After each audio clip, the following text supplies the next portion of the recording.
Story of the World, Volume 1, Chapter 39, Part 3. The Emperor is a Christian. The Roman emperors kept on persecuting Christians until an emperor named Constantine came to the throne. Constantine was a fair man. He worshipped the Roman god Apollo, but he didn't think it was right to put people in jail because of the god they worshipped. So he ordered all persecution to stop. No one was to arrest Christians for being Christians anymore. Constantine himself went on worshipping Apollo until something strange happened to him.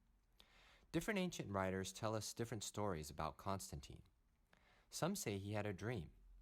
Others say he had a vision. But whatever Constantine saw, everyone agrees about what happened next. The emperor himself became a Christian. So what exactly did Constantine see? One Roman writer tells this story about Constantine's vision.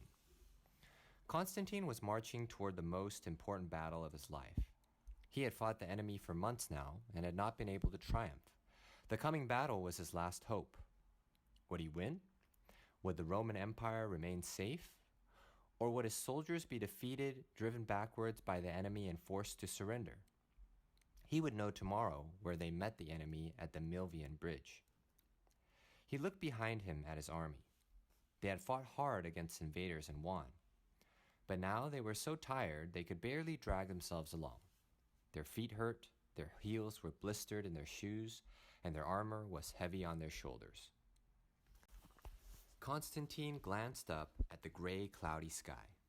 On top of everything else, he thought, it was going to rain on them. They would be tired, discouraged, and soaking wet. They would have to set up camp in the pouring rain, and no one would sleep well before the next morning's battle. "Look," the soldier beside him said, "the sun is coming out." Constantine squinted at the sky. It did look brighter, but that's not the sun, he said. "What is it? It looks like a cross." Constantine and his soldiers stared with open mouths. Above them, in the sky, hovered a cross of light, growing larger and brighter by the moment. The golden light from the cross fell across their weary eyes until they were forced to blink and shield their eyes with their hands. The grass around them glittered with light. Underneath the cross, fiery letters burned themselves across the sky. Constantine read them out one by one. "By this sign you will be victor."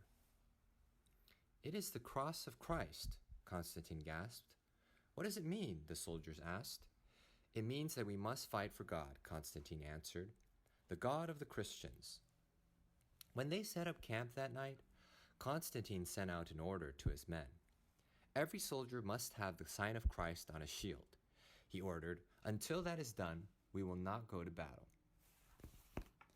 He commanded the soldiers to engrave the first two Greek letters in the name of Christ, Chi and Rho, onto their shields. When they went into battle, Constantine led the charge under a banner bearing the name of the Christian God. And Constantine's army won the battle of Milvian Bridge. When he stood victorious on the bridge, Constantine raised his sword to the sky. "The God of the Christians gave me this victory," he announced. "From now on, I will always fight under his banner, and I will only worship him." After he won this battle, Constantine became a Christian. He claimed that the Christian God had helped him to beat the enemy. He made Sunday a holiday all over Rome so that people could go to church. Soon, many more people in the Roman Empire became Christians, following the example of their emperor. After he became a Christian, Constantine also decided that the new center of the Roman Empire should no longer be in Rome.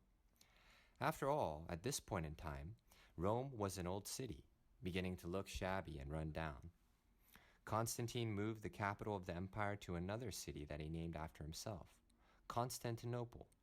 From now on, Constantinople, not Rome, would be the center of Roman power.